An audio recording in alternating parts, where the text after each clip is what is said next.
Durante a ditadura militar, no governo do general Costa e Silva, houve dentro do regime um debate sobre onde estava o principal perigo,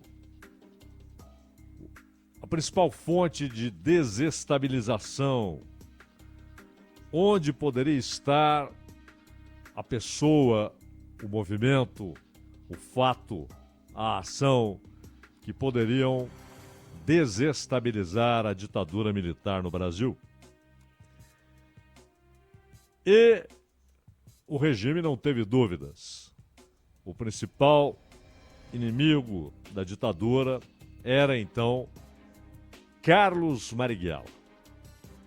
Não era Ulisses Guimarães, da oposição consentida, não era Tancredo Neves, não era Juscelino Kubitschek, um dos poucos no período civil antes da ditadura, um dos poucos que cumpriram o mandato. Getúlio não, quando volta eleito, Jânio não, Jango não. Não era Jango, não era Lacerda. E Lacerda, Jango e Juscelino tentavam organizar uma frente ampla de resistência. Não era Brizola, que estava ali no imaginário da sociedade e dos militares como o incendiário que governou o Rio Grande do Sul, que tentou resistir ao golpe. Não era Luiz Carlos Prestes, era Carlos Marighella. Marighella nasceu no dia 5 de dezembro de 1911, foi assassinado há 55 anos, ou seja, no 4º dia de novembro de 1969. No dia seguinte, a Folha de São Paulo, eu estou aqui com uma cópia da manchete da Folha naquele dia. Morto o chefe terrorista Marighella. E o texto, na primeira página, diz que a equipe do delegado Fleury conseguiu encontrar Marighella porque eles haviam prendido uns padres. E aí, no depoimento, né, eles ficaram sabendo. Ficaram sabendo é demais. Né? Ali, alguém conversando, aquela prosa pacífica. Os dominicanos foram barbaramente torturados no Rio de Janeiro e em São Paulo.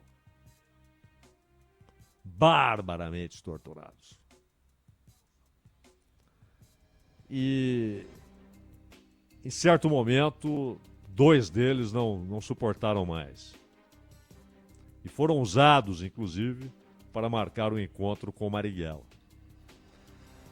Marighella foi executado e, lembrando, não só a Folha, mas os jornais todos disseram que ele foi morto em um tiroteio.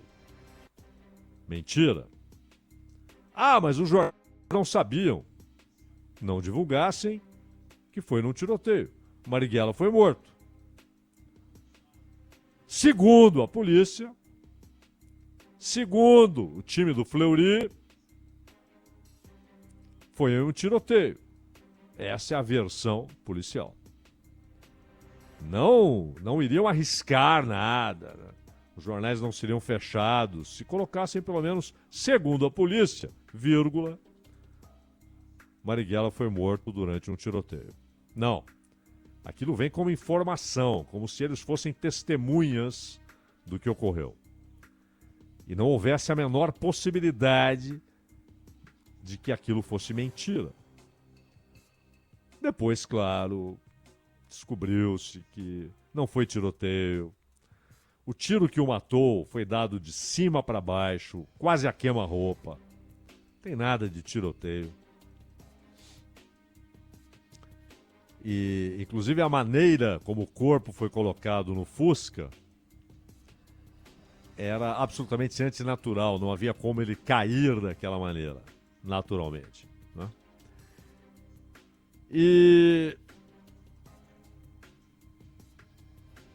a pergunta interessante é, além, claro, dessas reproduções que a imprensa fazia, né? O terrorista foi morto em tiroteio. Ele era o terrorista. Não os que prendiam arbitrariamente, torturavam e o faziam ao fim como se aquilo fosse em nome do povo brasileiro. Porque o que o Estado faz, ele faz em nome de seu povo. Então é como se, em nome do povo brasileiro,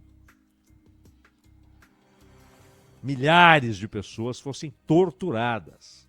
A mais abjeta e covarde ação humana, a tortura. E eles não eram terroristas. O Marighella, diz o jornal, era o terrorista. Marighella já sabia bem como essas coisas funcionavam. Ele nunca foi torturado nesse período, porque não foi preso. Quando o encontraram, o mataram. Mas por que o mataram? Puxa, seria um preso valioso. Eles não queriam esse preso valioso. Porque, obviamente, aquilo se tornaria um centro de atenção. Marighella está preso. Onde está Marighella? Aquilo remobilizaria a luta armada nos seus vários grupos. Eram vários. Era preciso matá-lo até para dizer aos Estados Unidos que estavam indignados. Como é que vocês deixam o nosso embaixador ser sequestrado? E o Marighella, pessoalmente, nada tem a ver com esse sequestro. Nada. A sua ação libertadora nacional foi convidada pelo MR8, pessoal da dissidência da Guanabara, né, que depois formou a MR8, em menção à data em que Che Guevara foi preso na Bolívia. Inclusive, na época havia muitas dúvidas, foi morto dia 8, foi morto dia 9. Ele foi morto já no dia 9, executado, Che Guevara na Bolívia, executado, mas a prisão foi no dia 8. A captura foi no dia 8. Por isso era o MR8, Movimento Revolucionário 8 de Outubro, e que sabia que a Ação Libertadora Nacional tinha muito mais experiência e capacidade de ações armadas, inclusive com algum cunho militar, do que o MR8. Convidaram, e o Joaquim Câmara Ferreira, às vezes diz ele é o número 2 da LN. Não, ele era o número 1 junto com Marighella. Eles se complementavam. Joaquim Câmara Ferreira, um sujeito culto, gentilíssimo, segundo aqueles que conviveram com ele, brilhante intelectualmente. Ele tinha um papel, o Marighella tinha outro. Não havia número 1, número 2. A LN era horizontal. Havia um princípio. Quer fazer uma ação revolucionária? Não peça permissão para o comando. Faça, desde que ela seja revolucionária. Só que o sequestro de Charles Elbrook não era uma ação tática. Era muito mais que isso. Era levar os Estados Unidos a pressionar a ditadura no Brasil para que se tornasse ainda mais repressiva. ainda mais sanguinária. O Departamento de Estado exigia vingança. O cara não morreu, foi libertado. No Maracanã, ali fora, do lado do Maracanã, num dia que tinha Vasco e América. Foi libertado, voltou para os Estados Unidos. Não quis saber mais de ficar no Brasil. Ele havia assumido o cargo aquele ano. Havia trabalhado em Portugal, na Iugoslávia, e veio para o Brasil em 69. Ele não era o alvo era o seu país, o que ele representava. Para a libertação de guerrilheiros presos. E outros que nem eram guerrilheiros, estudantes presos, operários presos. Você tinha desde Gregório Bezerra, um mito no movimento comunista brasileiro, e tinha Zé Dirceu, né, ainda um jovem ali do movimento estudantil, foram libertados. Os caras da aeronáutica ainda realizaram um atentado para matar os que estavam sendo libertados, porque entendiam que era uma traição fazer acordo com os guerrilheiros. Mas aí a própria embaixada americana e o Departamento de Estado disseram não. Fiquem quietos. E aí a ação também não deu certo. Os guerrilheiros tinham carros de cobertura, conseguiram cortar o comboio e foram embora. Isso foi em setembro de 69. Marighella não sabia. Quando ele soube, ele irritou-se, porque ele estava no Rio, ele estava saindo do Rio para ir para São Paulo. Ele ficou sabendo no rádio do carro, na Dutra. Ele tem de dar meia volta, porque ele sabe que haveria polícia para todo lado, porque haviam sequestrado o embaixador dos Estados Unidos. E quando ele reclamou, disseram para ele, mas você diz que é vertical, que é horizontal, que não é uma estrutura vertical. Não é preciso pedir licença. Ele falou, é verdade. Mas essa não foi uma ação tática, foi estratégica. Isso muda completamente o jogo às vésperas de, em dezembro ou, no mais tardar, em janeiro, ser lançada a guerrilha. Porque as ações urbanas eram táticas, era para se conseguir dinheiro, arma e pessoas, né? Recrutar, convencer pessoas a aderirem ao movimento. E também a ação urbana tinha uma atribuição ainda mais importante: levar debates políticos, teoria política e debates sobre a situação do Brasil aos operários nas fábricas e aos estudantes. Mas os movimentos guerrilheiros seriam no campo. A cidade forneceria o material, a viabilidade material. E isso deveria ser lançado em dezembro, janeiro, quando há o sequestro. E aí muda tudo, né? Muda tudo porque o regime militar entende que é hora de devastar os grupos guerrilheiros. Até pela pressão dos Estados Unidos. Porra, o cara é sequestrado aí. Vocês mandam ou não mandam nesse país? E a pressão foi muito grande. Mas o que aconteceu de 1911 a 1969 é tão rico em histórias que, claro, não temos tempo para isso. E há farto material, alguns ruins, alguns muito bons a respeito. Mas é um sujeito que com 4 anos já estava aprendendo a ler. O pai queria muito que ele gostasse de livros. Pai italiano, a mãe baiana, negra, descendente de escravos. Ele era preto, branco, baiano, italiano, poeta. Respondeu uma questão de física na prova com um poema muito inteligente. Tem aí, né? Começa sua ação política protestando contra o governo baiano, é perseguido. vai para o Rio, torna-se inimigo da ditadura Vargas, é preso. Aí sim, torturado. Barbaramente torturado pela turma do Fleury da época do Getúlio, Filinto Miller. Aliás, ele era uma mistura de Fleury com Ustra. Tinha prazer, né? Naqueles atos de tortura.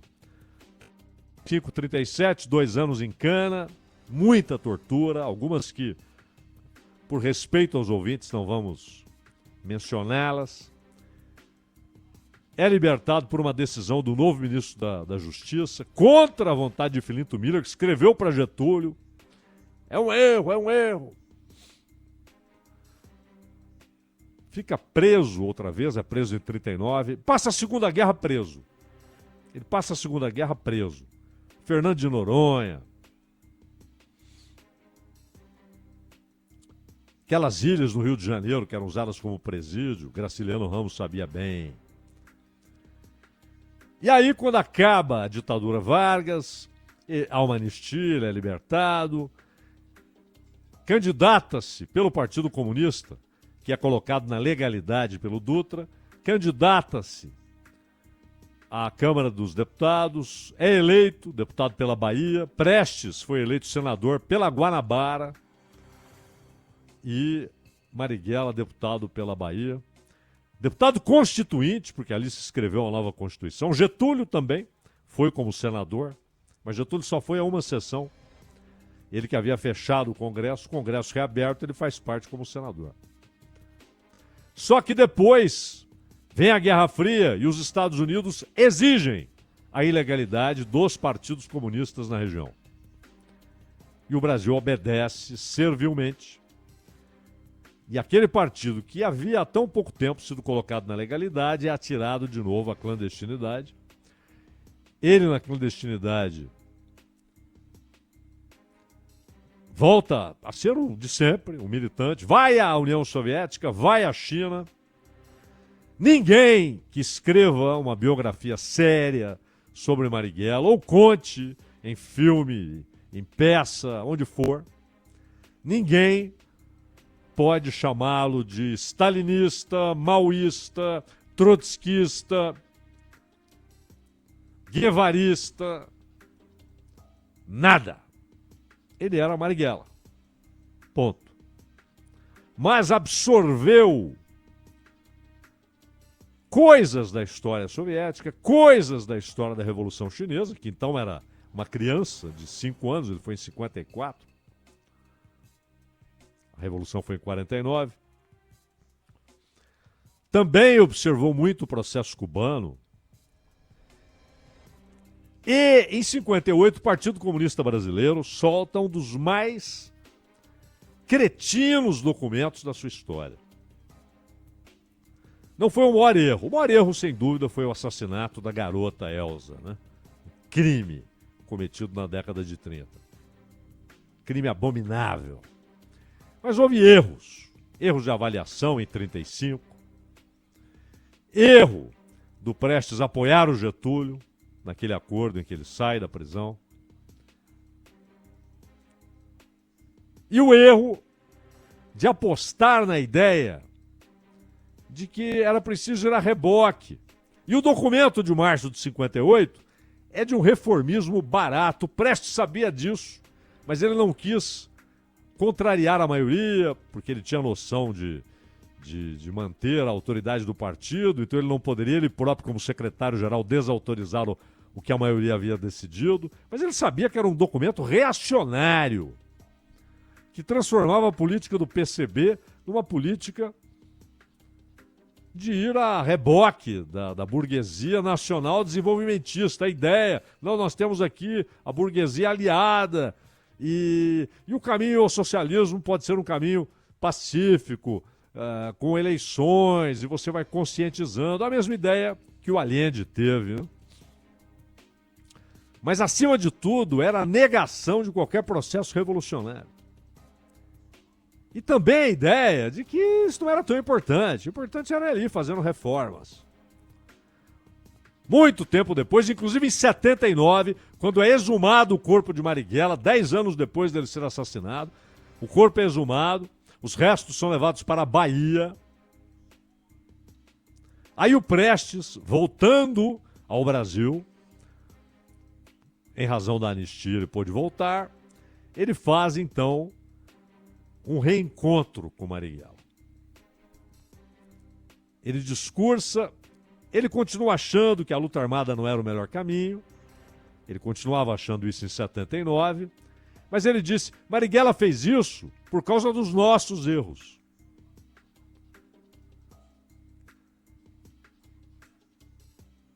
E o Marighella dizia, vocês estão aí, tá tudo bem com o Jango, vamos lá, mas... Entendam, há uma reação em curso. Há uma reação em curso. O capital financeiro internacional no Brasil, o capital financeiro nacional e os Estados Unidos não tolerarão nem sequer essas reformas aí absolutamente superficiais, que não tocam na essência do problema socioeconômico brasileiro, histórico.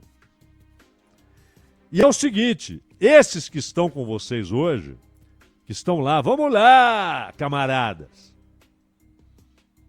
serão os primeiros a aderirem à reação. E aí? O que vocês farão?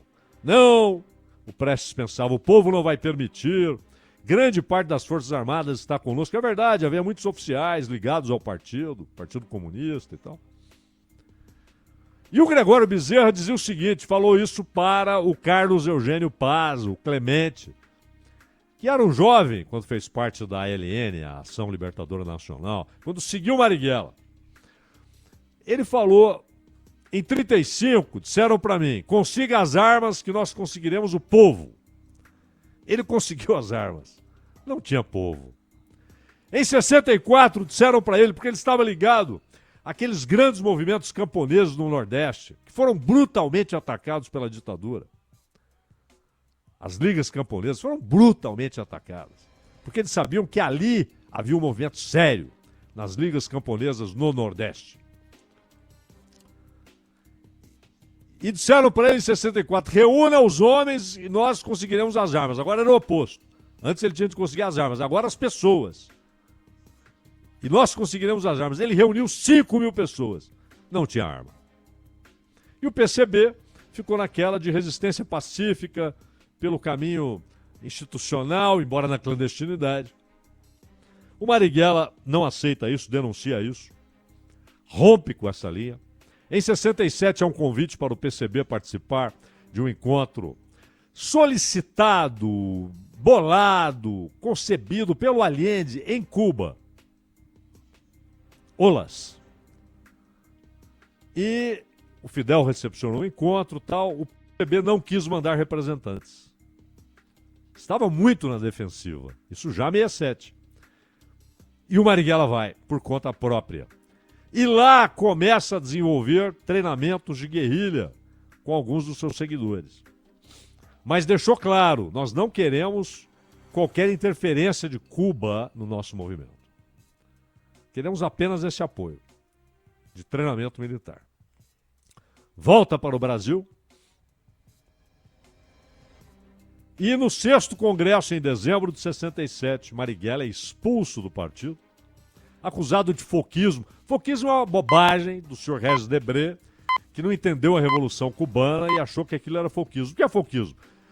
Você vai para um lugar, monta uma guerrilha, o povo está insatisfeito com a situação, você dá o primeiro tiro, o povo se empolga e faz a revolução.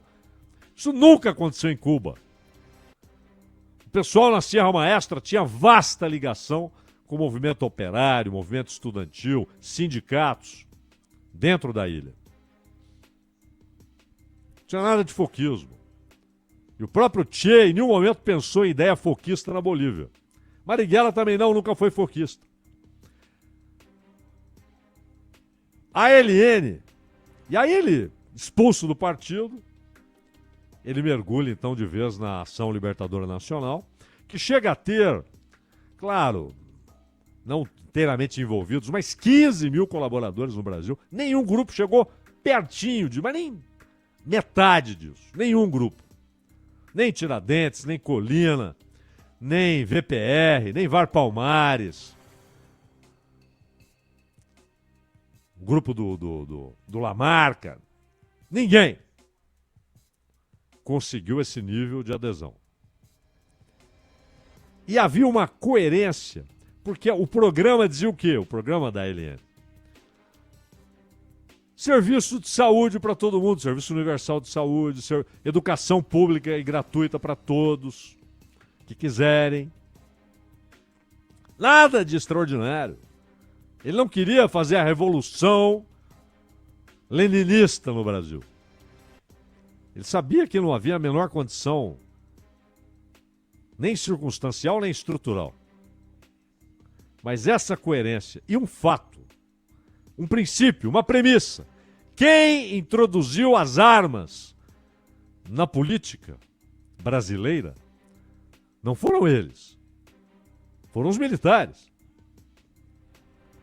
Quem quebrou a ordem institucional, quem tomou o poder com as armas, não foram eles, foram os militares.